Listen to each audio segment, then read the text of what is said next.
Student नमस्कार। आज मैं आपको बहुत सी समस्याएं स्टूडेंट में जा रही हैं, स्टूडेंट के पास आ रही है कि वो संयोजकता निकालने में प्रॉब्लम आ रही है। समूह वाली संयोजकताओं को तो मैंने बता दिया कि जो प्रथम समूह में तत्व हैं हेलिना की रब से फरियाद, उनकी संयोजकता धन 1 है। बेटा मांगे कारसेंट्रो की धन 2 है।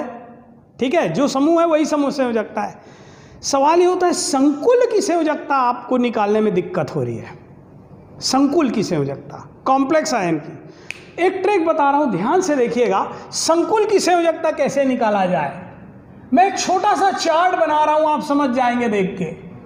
ठीक है, ध्यान से देखिएगा। बस एक बार मैं लिखता हूं IDE 8, एक बार मैं लिखता हूं ATE 8 और एक बार मैं लिखता हूं ITE। आप ध्यान से देखेंगे संयोजकता केवल 5 मिनट में कोशिश कर रहा हूं। अगर नहीं समझ में आएगा तो फिर 1 घंटे का वीडियो बना देंगे, 1 घंटे का लेक्चर बना देंगे, 1 घंटे की क्लास ले लेंगे, लेकिन अभी 5 मिनट में देखिए। आइड कब लगता है? जब अकेला एलिमेंट, ये देखिए इसकी संयोजकता ऋण 1 क्लोराइड आयन बोलते हैं, ये bromide ion, iodide ion, oxygen में 2 इलेक्ट्रॉन चाहिए, oxide ion, sulphide ion, S में 2 इलेक्ट्रॉन चाहिए, हाइड्रोक्साइड आयन, साइनाइड आयन, ये सब आप जान रहे हो। अब देखिए कॉम्प्लेक्स आता है तो आप गड़बड़ हो जाते हो।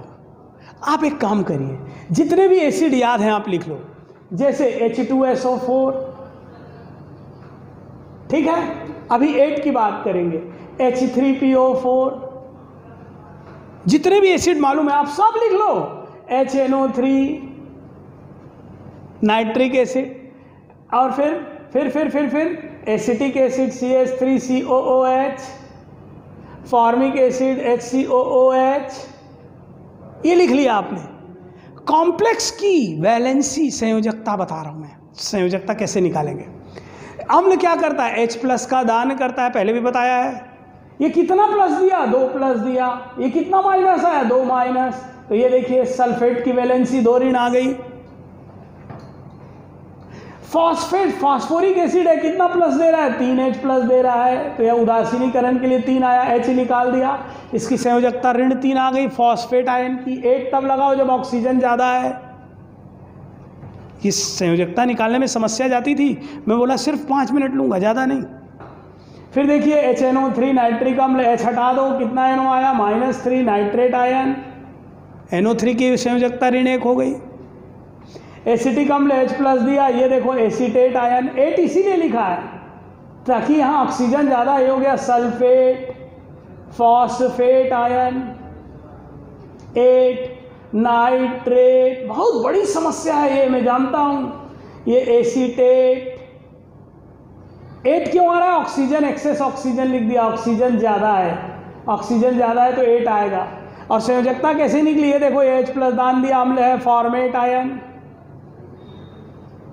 ये कॉम्प्लेक्स की संयोजकता निकल गई। सल्फेट की ऋण 2, फॉस्फेट की ऋण 3, नाइट्रेट की ऋण 1 के ऊपर जो लिखा हुआ है संयोजकता है। बहुत समस्या जाती है, आप देखते तो जाओ, इतना इजी तरीका। अच्छा, आइट कब जुड़ेगा? आयन आइट कब होगा? जब ऑक्सीजन कम हो जाए लिमिटेड में। जैसे SO4 है तो SO3 कर दो डबल माइनस, ये कोई फर्क नहीं पड़ेगा इसमें। ये सल्फाइट आयन है, कैसा आयन है? सल्फाइट। ये देखिए फॉस्फाइट आयन, 1 ऑक्सीजन कम कर दीजिए।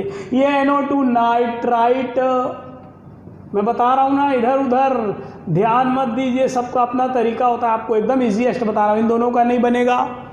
वैसे ही H2CO3 कार्बोनिक एसिड है, ऑक्सीजन ज़्यादा है, 2H निकाल दीजिए, कार्बोनेट आयन।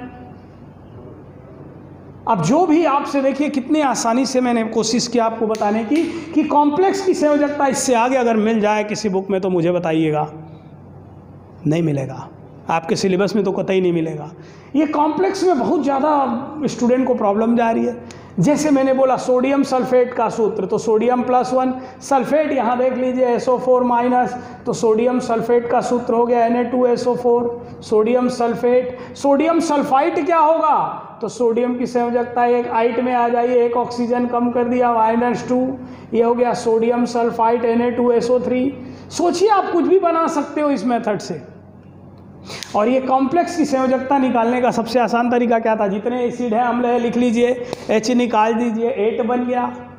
एक एक ऑक्सीजन कम कर दीजिए, I2 बन गया। ये कॉम्प्लेक्स यानी कि इसकी संयोजकता आपको पता चल गई। जितना ऋण लिखा हुआ है ऊपर वही उसकी संयोजकता है। तो कुछ चीज़ें ऐसी होती हैं कि जिसमें हमें बहुत ध्यान से देखें, आपको आसान लगने लगेगा। मैं बोल रहा हूँ कि आप मेरा साथ दीजिए, मैं आपका साथ दे रहा हूँ। ज़्यादा से ज़्यादा स्टूडेंट्स को बताइए, ज़्यादा से ज़्यादा लोग इसका फ़ायदा उठाएं। हमारी भी हिम्मत बढ़ती है और ये ट्रिक टेक्निक ढेर सारी मिलेगी। बहुत सारी ट्रिक टेक्निक दूंगा मैं अभी, जो इधर उधर आप जितनी भी देख लीजिए, और मेरा इस वीडियो को सर्कुलेट कीजिए, मेरे इस लेक्चर को सर्कुलेट कीजिए। और एक काम की बात, अब हमने तैयारी शुरू की ACF रेंजर के पोस्ट के लिए। 178 पोस्ट आपको मिले। अब देखिए कि CG प्री में जैसे रिजल्ट CG PSC प्री का रिजल्ट नहीं आया था, ACF और इसके रेंजर की पोस्ट आ गई। जैसे ही पोस्ट आई, उत्साह बढ़ गया उन लोगों का जो साइंस से जुड़े हुए थे, जिनका सब्जेक्ट इसमें था, जो PSC की तैयारी किए थे, उनके लिए डबल ऊर्जा का संचार हुआ और वो उनके आगे के लिए एक एग्ज़ाम और तैयार मिल गया। और उसी तैयारी के साथ वो कुछ और तैयारी करते हुए आगे बढ़ने लग गए बच्चे। मतलब फिर से मनोबल मिल गया आपको, नहीं तो पता नहीं कब क्या पोस्ट आएगी, कब मिलेगा, फिर बैठ जाओ, फिर भूल जाओ। और इस तरीके से हम आगे बढ़ते चले। वर्तमान में जो ACF और रेंजर की पोस्ट है, ये 2 चरण में हो रही है परीक्षा इसकी। पहली परीक्षा में बहुविकल्पी आपको प्रश्न मिल रहे हैं, जिनको सॉल्व करेंगे मेरिट के आधार पर चयन होगा। उसके बाद आपको इंटरव्यू के लिए बुलाया जाएगा। खैर इंटरव्यू तो अभी बात की बात है। पहले चरण की तैयारी हमें काफ़ी अच्छे से करनी है। पहले चरण की तैयारी मतलब लिखित परीक्षा जिसको बोलिए आप, बहुविकल्पीय प्रश्नों का उत्तर दीजिए, ज़्यादा से ज़्यादा अंक पाइए। तो पहले तो इसमें आप प्राण लगा दीजिए, इसमें जूझ जाइए। ये आपकी तैयारी का एक तरीका। अब जब बात करते हैं कि प्रथम चरण में 2 चरण है, इंटरव्यू को हटा दिया अभी, अब प्रथम चरण में 2 पेपर हैं, पेपर नंबर 1, पेपर नंबर 2। तो पेपर 2 में पूरा साइंस की चीज़ें हैं, physics, chemistry, math, bio, agriculture, computer प्रौद्योगिकी वगैरह वगैरह। इसकी तैयारी तो आप खूब अच्छे से चालू कर दिए हैं। हमें पता है कि सेकंड में ज़्यादा ध्यान दे रहे हैं, लेकिन सेकंड की तैयारी के साथ पहले पेपर की तैयारी, फर्स्ट पेपर की तैयारी करना ना भूलें। और वो पहले पेपर की जब आप तैयारी नहीं करते हैं तो आप केवल सेकंड की तैयारी से सेलेक्ट नहीं होंगे। सेकंड पेपर तो काफ़ी सब्जेक्ट वाइज है, तो हार्ड भी मिल सकता है। एवरेज अंक तो पाएंगे ही, औसत अंक पाएंगे ही, टर्निंग पॉइंट आपके लिए होगा ही। लेकिन पहला पेपर आपको एकदम से मोल्ड कर देगा। जो स्टूडेंट्स इसमें शामिल हो रहे हैं वो ध्यान दें पहले पेपर की भी तैयारी पे भी। तो टर्निंग पॉइंट जो है एग्ज़ाम का, वो पेपर 2 तो है, लेकिन पहले पेपर में अगर आप स्कोर नहीं कर पाते हैं तो आपको फ़ायदा नहीं होगा। आपको बैलेंस बना के चलना पड़ेगा।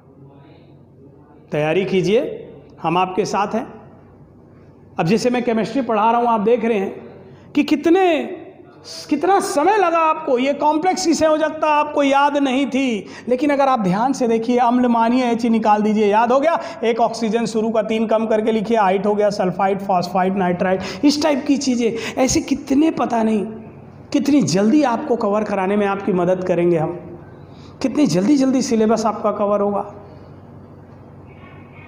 और 25 तारीख से बीते, अभी 25 जुलाई से बैच स्टार्ट हुआ है, उसमें जल्द से जल्द आप एडमिशन ले लीजिए। कोशिश कीजिए फर्स्ट और सेकंड दोनों पेपर, क्योंकि दोनों ज़रूरी है, बैलेंस बना के चलना है इस कोविड काल में। जबकि फिर से लॉकडाउन अभी स्टार्ट है, आप देख रहे हैं। इस लॉकडाउन में हम रेगुलर आपको बैचेस का वीडियोस वगैरह प्रोवाइड कर रहे हैं, लेक्चर रेगुलर जा रहे हैं आपके, कहीं भी चूक नहीं हो रही है। आप भी चूक मत करिए। इस संकट काल में जब निकलने की स्थिति, आदमी घर से निकलना दूभर है, हम आपके लिए सब चीज़ें तैयार कर रहे हैं, मेहनत कर रहे हैं। आप क्यों चूक रहे हैं मेहनत से? तो आपके लिए और अच्छा समय है। दिन रात घर में एक कर दीजिए, अपने स्टडी का तरीका बदल दीजिए, दोनों पेपर बैलेंस करके चलिए। और संस्था द्वारा जो टेस्ट हो रहा है उसमें नियमित टेस्ट में आप अपनी सहभागिता बढ़ाएं, उत्साह से, ईमानदारी से उस टेस्ट पेपर में भाग लें, ज़्यादा से ज़्यादा क्वेश्चन की प्रैक्टिस कीजिए। और अगर एक्सपीरियंस टीचर का साथ चाहिए पेपर 1, 2 दोनों मिला के, तो आप अर्जुना क्लासेस में जल्द से जल्द एडमिशन लीजिए। इसके बाद पता नहीं समय कैसा हो, अनुकूल रहे, प्रतिकूल रहे, हमारी तैयारी कैसी रहे। इस कोविड काल को, आपदा काल को अवसर में बदल दीजिए। बेस्ट ऑफ लक बोल के मैं सीनियर टीचर अमित गौर आपसे विदा चाहूँगा। नमस्कार।